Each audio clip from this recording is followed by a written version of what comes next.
अस्सलाम वालेकुम वरहमतुल्लाहि वबरकातुहू। प्यारे बच्चे, मुझे उम्मीद है कि आप सब ठीक होंगे। तो चलिए, हम लोगों ने कल जो है 8वीं जमात में गेहूं का दाना सबक जो है हम लोगों ने ख़त्म कर लिया था। तो आज हम देखने जा रहे हैं गेहूं का दाना, इसके कुछ सवालात। तो आप अपने बुक पे 46 पेज नंबर निकाले, आप देखेंगे वहाँ पे दूसरा पार्ट जो है, पहला है अल्फ लफ्ज़ माने दरियाफ्त करना, जिसका माने है मालूम करना, मुतमईन होना, इत्मीनान रखना, हाजिर मौजूद, या इसको हम सामने भी लिख सकते हैं, रिवाज तरीका। तो दूसरे हिस्से में आप देखेंगे सवालात। तो पहला सवाल आपके सामने कुछ यूं है, ये कैसे पता चला कि वो अंडा नहीं गेहूं का दाना है? बच्चा, हम लोगों ने सबक पढ़ा है, आपको भी पता होगा इस सवाल का जवाब क्या है।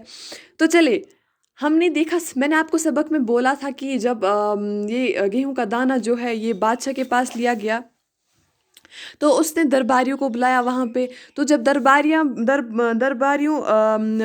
को बुलाया गया, तो वो भी जो है नाकाम रहे ये देखने में कि ये सच में गेहूं का दाना है या फिर कोई मुर्गी का अंडा है। तो उसके बाद वो उसको खिड़की पे रख देते हैं, तो वहाँ से चील आती है और वो उसमें छेद कर देती है, जिसके बाद पता चलता है कि ये सच में एक गेहूं का दाना है। सबसे ज्यादा कमजोर कौन था, बेटा, बाप या दादा? सबसे ज़्यादा कमज़ोर बेटा था, है ना? क्योंकि वो 2 लाठियों के सहारे चल रहा था, उसके मुँह में एक भी दाँत नहीं था, वो बहरा था, उसकी बीनाई भी बहुत कम हो चुकी थी, उसके बाल भी सफ़ेद थे। तीसरा सवाल, बड़े दादा ने उस दाने को क्यों पहचान लिया? मैंने आपको सबक में ऑलरेडी बोला है कि बड़े दादा ने कैसे पहचान लिया, क्योंकि उनके ज़माने में ऐसे गेहूँ के दाने बोए भी जाते थे, खाए भी जाते थे। क्योंकि उन्होंने हमने सबक में ऑलरेडी पढ़ा है कि उनके ज़माने में जो है ये गेहूं के दाने खाए भी जाते थे और बोए भी जाते थे। तो वो जब उसको देखते हैं तो वो उछल कर बोलते हैं कि हाँ, ये हमारे ज़माने की गेहूं के दाने हैं। आज के इंसान की ज़िंदगी दुख भरी क्यों है? बजाय, अगर आप इस सवाल की बात करेंगे, मैंने आपको कल जब हमने चैप्टर ख़त्म किया, मैंने आपको एंड पे बताया था कि इस चैप्टर से हम लोगों को क्या नसीहत मिलती है, क्या सबक मिलता है। तो आजकल के इंसान की ज़िंदगी दुख भरी इसीलिए है क्योंकि वो अपनी जितना उसको अल्लाह ताला ने दिया है वो उसमें खुश नहीं है। अगर उसके पास कितना भी हो, फिर अगर उसके हमसाया में किसी के पास एक चीज़, आधी चीज़ अगर थोड़ी सी ज़्यादा होगी उससे, तो वो उस चीज़ को ललचाई नज़र से देखता है और कहता है कि नहीं, अगर इसके पास ये है तो मुझे इससे भी कोई बड़ी चीज़ होनी चाहिए। और वो अल्लाह ताला पर ईमान नहीं रखते हैं, ना ही अपने आप पर भरोसा रखते हैं, अपनी मेहनत पर। इसीलिए आजकल के इंसान की ज़िंदगी दुख भरी है। गेहूँ हमारे लिए क्यों ज़रूरी है? हम अच्छा गेहूँ कैसे उगा सकते हैं? बच्चा, गेहूँ हमारे लिए इसलिए ज़रूरी है क्योंकि इससे हमें बहुत सारी चीज़ें मिलती हैं। जैसे हमें इससे आटा मिलता है ना? तो हम अच्छा गेहूँ कैसे उगा सकते हैं?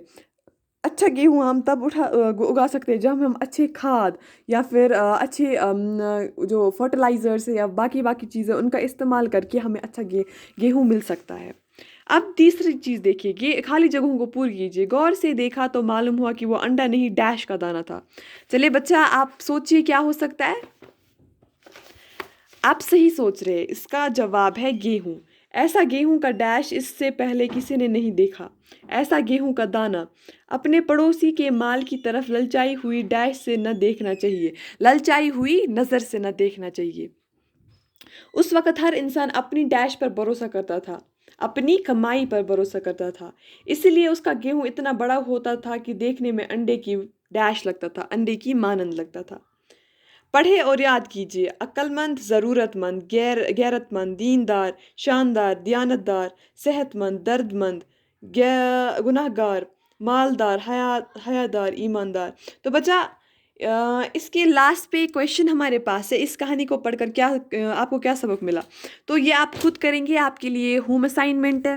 तो इसी के साथ हमारा चैप्टर गेहूं का दाना क्वेश्चन आंसर्स के साथ सब कुछ ख़त्म कंप्लीट हो गया। तो नेक्स्ट चैप्टर हम अब अगले वीडियो में नेक्स्ट चैप्टर पढ़ेंगे। तब तक के लिए अल्लाह हाफ़िज़।